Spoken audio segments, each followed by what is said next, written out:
Oke, terima kasih. Ini menarik pertanyaannya ini. Yang pertama dari Mas Elang ya. Ini semester berapa ini Mas Elang ini?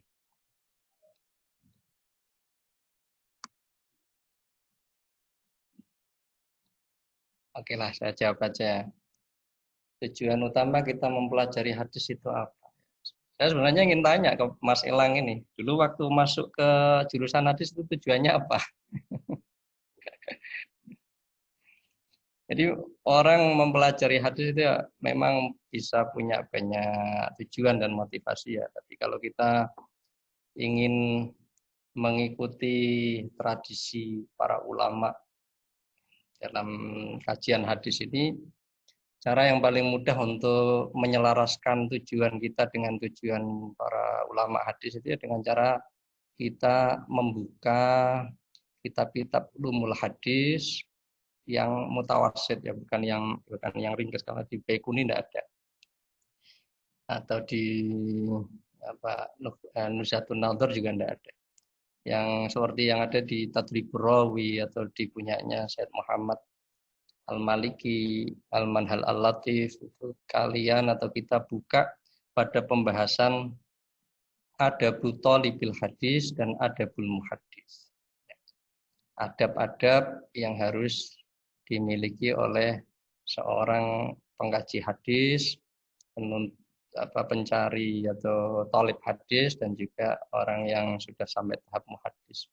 Di sana kita akan menemukan beberapa penjelasan bahwa para ulama kita dahulu itu mempelajari hadis, motif utamanya adalah cinta kepada Rasulullah Shallallahu Alaihi Wasallam.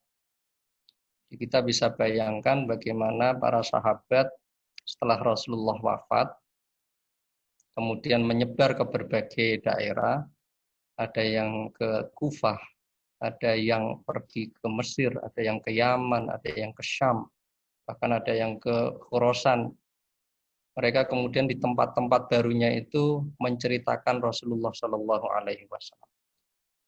Ketika mereka menceritakan, para sahabat ini menceritakan kehidupan Rasulullah di saat mereka dulu bersama Rasulullah di Madinah, itu yang memenuhi hati mereka adalah rasa cinta kepada Rasulullah. Sehingga mempelajari hadis di generasi sahabat itu adalah salah satu bentuk ekspresi pengungkapan rasa cinta, menceritakan kehidupan Rasulullah. Saya dulu itu pernah bersama Rasulullah Shallallahu Alaihi Wasallam. Ini sahabat Mu'adz bin Jabal, satu contohnya. Saya dulu pernah bersama Rasulullah Shallallahu Alaihi Wasallam diutus ke Yaman. Nabi mengantar saya keluar dari Madinah. Saya naik onta atau kuda. Saya kurang begitu ingat onta atau kuda. Rasul di bawah me, menggiring kuda itu. Kemudian dalam perjalanan itu Nabi mengatakan sebelum melepas saya, wahai Mu'adz, ini kemungkinan pertemuan kita terakhir. Dan nanti ketika kamu kembali ke sini yang kau temui adalah masjid dan kuburan saya. Nah, itu kan diceritakan oleh Mu'adz bin Jabal setelah Rasulullah wafat.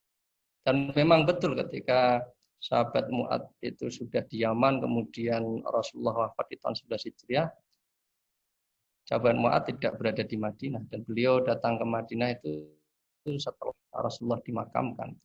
Dan betapa bisa kita bayangkan sahabat Mu'adz itu masuk pintu, kemudian masuk pintu di Masjid Madinah, kemudian menuju ke pusara Rasulullah Shallallahu Alaihi Wasallam dengan meneteskan air mata. Itu diceritakan oleh sahabat Mu'adz kepada orang-orang setelahnya. Begitu juga kemudian nanti tabiin yang mendapatkan cerita dari sahabat itu kepada yang setelahnya, itu motivasinya adalah motivasi cinta kepada Rasulullah Shallallahu Alaihi Wasallam. Sehingga ini yang kalau kalian nanti baca di kitab-kitab ulumul hadis, kalian akan menemukan kisah-kisah menarik mengenai hal itu. Ada satu contoh seorang ahli hadis, saya lupa namanya, itu bertanya kepada kawannya, niat apa yang harus saya munculkan di hati ini dalam mengkaji hadis ini. Kemudian kawannya mengatakan, bukankah engkau meyakini bahwa orang-orang yang ada di dalam sanad itu adalah orang-orang soleh, rawi-rawi yang ada di dalam jalur sanad itu adalah orang-orang soleh, dan ketika orang-orang soleh itu disebut, maka tanzilur rahmah. Bidzikris sholihin tanzilur rahmah. Ketika menyebut nama-nama orang di dalam sanad itu, maka rahmat Allah turun. Nah, kawannya tadi menjawab, iya, saya yakin seperti itu. Wa Rasulullah Shallallahu Alaihi Wasallam sayyidus sholihin. Dan Rasulullah Muhammad Shallallahu Alaihi Wasallam adalah tuannya orang-orang yang soleh. Sehingga ketika kita belajar hadis, membaca sanad itu yang terbayang oleh kita adalah orang-orang soleh, dan harapan di balik itu adalah mendapatkan keberkahan dan juga turunnya rahmat. Bagi Imam Bukhari atau bagi Imam Ahmad, ketika menyebut nama gurunya Abdur Razak As-Sun'ani, kemudian menyebut Ma'mar bin Rashid, kemudian setelah itu Hammam bin Munabbih, kemudian setelah itu Abu Hurairah, kemudian Rasulullah. Itu Imam Ahmad bin Hambal membayangkan Abdur Razak Sun'ani, Ma'mar bin Rashid, Hammam bin Munabbih, kemudian Abu Hurairah dan Rasulullah ini adalah orang-orang yang luar biasa dalam pandangan Imam Ahmad, orang-orang soleh, orang-orang yang dekat kepada Allah Subhanahu wa Ta'ala. Tidak beda dengan kita saat sekarang ini ketika umpama saya menyebut Mbah Sahal Mahfud, Syekh Sahal Mahfud, kemudian Kiai Syekh Yasin Al-Fadani, kemudian Mbah Hashim As'ari, kemudian ke atas Syekh Mahfud Termas, kemudian ke atasnya lagi Syekh Abu Bakar Syafi'i. Terbayang oleh kita mereka itu orang-orang seperti apa? Orang-orang saleh. Ini salah satu penjelasan atau yang ditekankan di dalam kitab-kitab ulumul hadis, nanti bisa dikaji lebih lanjut mengenai itu di kitab-kitab ulumul hadis yang rada tebal lah ya, seperti Tadribur Rawi ataupun tadi Al-Manhal Al-Latif, ataupun di mukaddimahnya Ibnu Shalah di bagian Adabul Muhaddis dan Adabul Thalibil Hadis. Jadi ini satu bagian penting dalam kitab hadis yang menurut saya wajib hukumnya pengkaji hadis, mahasiswa hadis, thalibul hadis membaca di awal-awal dia ketika mau